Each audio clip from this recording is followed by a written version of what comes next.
Hope in the dark. No, that's not right. That's not right. This month's theme is stories about darkness.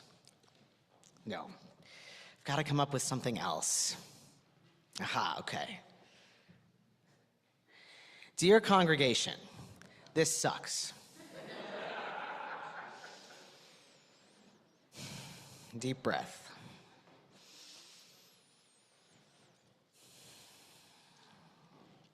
What do we even say, right? I don't know what to say. Maybe it doesn't matter what we say, but rather that we say it. I saw a sign from a protest yesterday that said, "Disappear ICE, not people." I think that's worth saying. I've worked on this message a lot over the past few days, mulling and turning over what I was going to say to you in my head, my beloveds, about hope in the dark, about the events of this past week, specifically about the killing of Renee Nicole Good at the hands of an ICE officer in Minneapolis. Can you believe just last Sunday I shared a prayer for Venezuela? Enough, 2026. It's been enough. On Thursday morning, the day after the killing, my writing day, I opened my news app to see articles about the shooting, with everything in the administration claiming that the woman, Renee Nicole Good, a U.S. citizen, was a domestic terrorist. This article in my news app, amidst articles that detailed threats of the United States taking Greenland, commentary on what's happened and is happening in Venezuela, and the news that Trump is taking the United States out of 66 international organizations, including ones about climate change and anything that the administration deems too woke. Oh, and have you forgotten about the Epstein files? Because there's an article about that too. And then at the bottom of the screen, an article. Why your McMansion is making you unhappy. As if all the people reading this have McMansions. As if that thing that I don't even own, couldn't even imagine owning, that eludes most in this economic situation we find ourselves in is the cause for our unhappiness, and not all those other things that are happening. What kind of dystopia is this? I'm ready to be done with the story, this dystopian story about darkness. In September, the beginning of our year of stories, my first sermon, the first real message of the church year after our water communion, was right after Charlie Kirk was killed. Now, before I continue, I want to be really clear that a lot of people have drawn parallels between these two murders, and I think that that's wrong. Charlie Kirk was a public figure killed by a private citizen, where the victim was idolized by our federal government. And Renee Nicole Kirk was a private citizen killed by an agent of the government, where the victim was demonized by our federal government.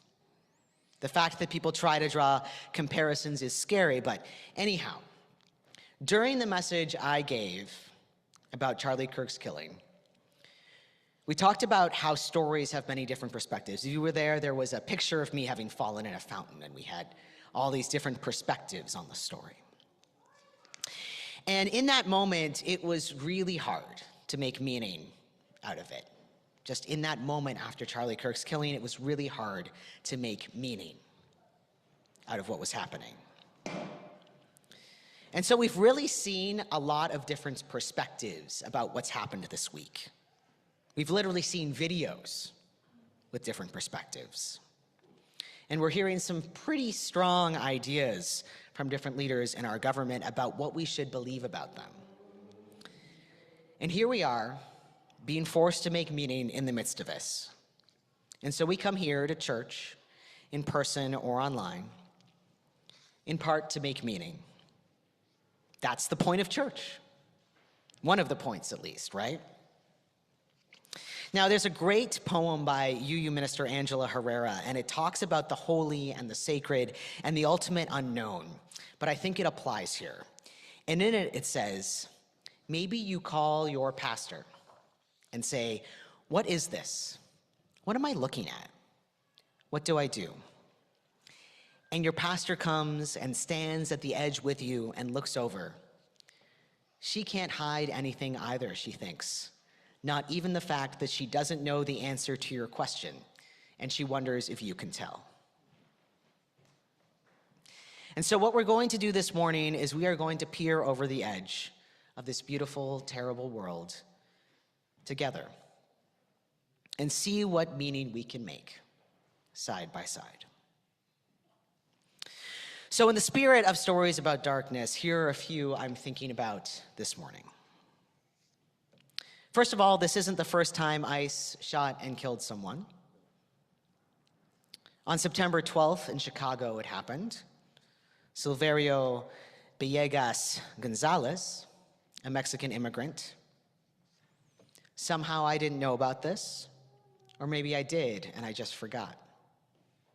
And let's be real, ICE is killing people all the time. 32 people died in ICE custody last year, an all-time record. Not to mention all the people that have been sent to other countries, most notably CCOT prison in El Salvador, where conditions are inhumane and torturous, and we really have no idea what happens to folks if they die there. Violence is part of ICE, and it's part of this administration and this country. Yet the attention is on this white woman, this US citizen's killing. Fine, good, I'm not happy it happened, but I'm glad there's finally some attention, because of course her killing was unacceptable too. But I want to dig into some other stories this reminds me of. Do you remember Heather Heyer?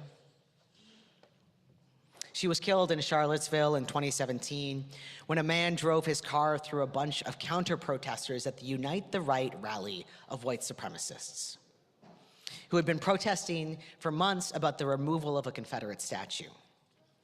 Now, of course, this was amidst the killing of a lot of black people by the police, and this was literally at a white supremacist rally. But attention was drawn to this. Why? Because the victim was a white woman. Of course, at this time, early in Trump's first term, things were different. He said in response, there are very good people on both sides, if you'll remember that. People were outraged. It seems so tame now. I'm reminded again also of another story of a moment close to our history when a Unitarian Universalist minister, the Reverend James Reeb from Boston, went to Selma to join the Selma to Montgomery marches that were held as a protest of the murder of Jimmy Lee Jackson by police. And while he was there, Reverend James Reeb was killed by members of the KKK for his support of the black community. And his murder brought national attention to what was happening in the Deep South. The president at the time, Lyndon B. Johnson, called his widow afterwards and spoke about him when he brought the Voting Rights Act to Congress. That certainly was a different time, when presidents at least tried to show compassion. Can you imagine if Trump called Renee Nicole Good's widow? I certainly can't. The similarities that I'm noticing about these three instances and so many others is the fact that sometimes it takes a white person for people to notice. It's a sad fact because I wish I noticed when Silverio Villegas Gonzalez was killed. And this isn't an indictment of you if you didn't notice. It's true for me too. Or maybe rather, it's true of our media, our algorithms that make the information landscape of our world and are created to make money and not inform. But underneath it all, for those of us who are white and who believe in love and justice, we get to have our "it could have been me" moment. People of color have been having these moments since January about ICE, and of course, much longer than that in reality. It's moments like this when it bubbles up to the surface, and suddenly those of us who are white realize that the color of our skin might protect us a lot, but at the end of the day, it might not be enough. Especially if we believe in love and justice, especially if we've been out there in the streets, especially if we've been at the wrong place at the wrong time and come into contact with an overly aggressive, undertrained officer. Which is not to say we shouldn't be upset and outraged. Of course we should be. But we should understand that this isn't new. And it should help us to understand that this is our fight too. It always has been. Perhaps it's the recognition that in fascist America, the line doesn't stop because you're not white enough, or because you're white enough, or American enough, or whatever little box they want to put you in enough. And yeah, things are different than they were. It's no longer there are very fine people on both sides, but she was a domestic terrorist. And so we all sit up and pay attention. Okay, I hear you say, you know all of this. This isn't really news to any of you. You came to church today, didn't you? To a service on hope in the dark. Where are the stories about hope in the dark? Well, like I said, this month our theme is stories of the darkness. And there's a lot that can be said about darkness as a metaphor, both good and bad, and we will explore that this month. But today I'm using the metaphor of darkness as the unknown. What is unknowable beyond where we are? One thing that I do know is that everything seems really uncertain and shaky right now. Things that seemed unfathomable to me only months ago have happened. And I have no sense of what's going to happen next, what resistance we might need, and how we are poised to stop it. The truth is, we don't know the future, and so we're in the dark. How do we hope in the dark amidst the unknown chaos that it seems we've been thrown into? Because hope is part of how we get through it. Czech dissident Václav Havel wrote when he was imprisoned, "Hope is not the conviction that something will turn out well, but the certainty that something is worth doing no matter how it turns out." Václav Havel had been imprisoned himself for speaking out against the tyrannical regime he lived under, and he did it in the form of art, poetry, and plays. He would be imprisoned many times over the course of his life, and he served a total of 5 years, including 4 that were hard labor in the 1970s and 80s. He worked with others to create documents and writings that were against the totalitarianism he was experiencing. And then finally, in 1989, the Berlin Wall fell, and he became the president of Czechoslovakia, and eventually the Czech Republic.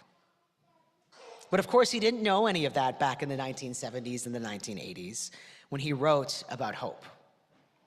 He simply knew that something was worth doing even if the outcome was not certain. That it was worth doing no matter how it turned out. Those things he did without knowing the outcome.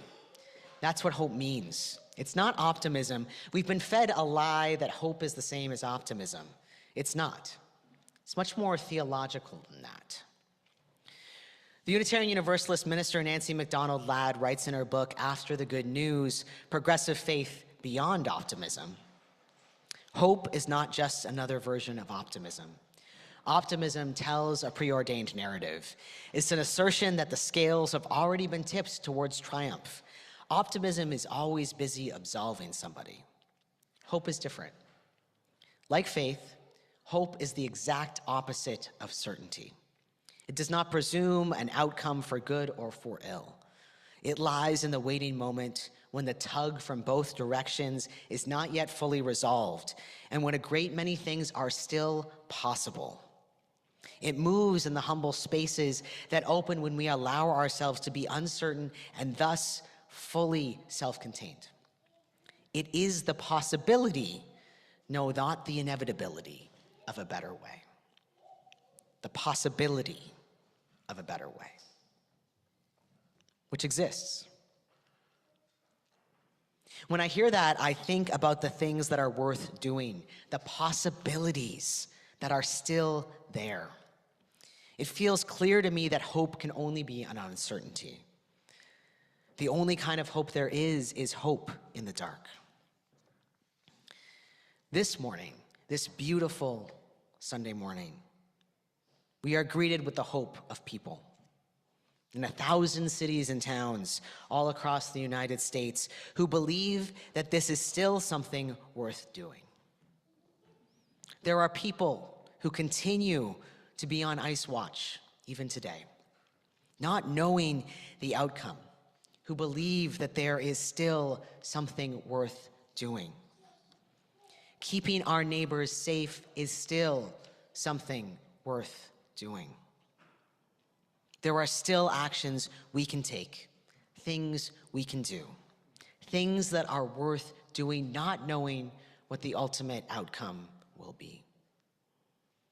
Those things might look like going to protests or working with Luce on Ice Watch or donating to a family that's dealing with a loved one who's been kidnapped and is in detention.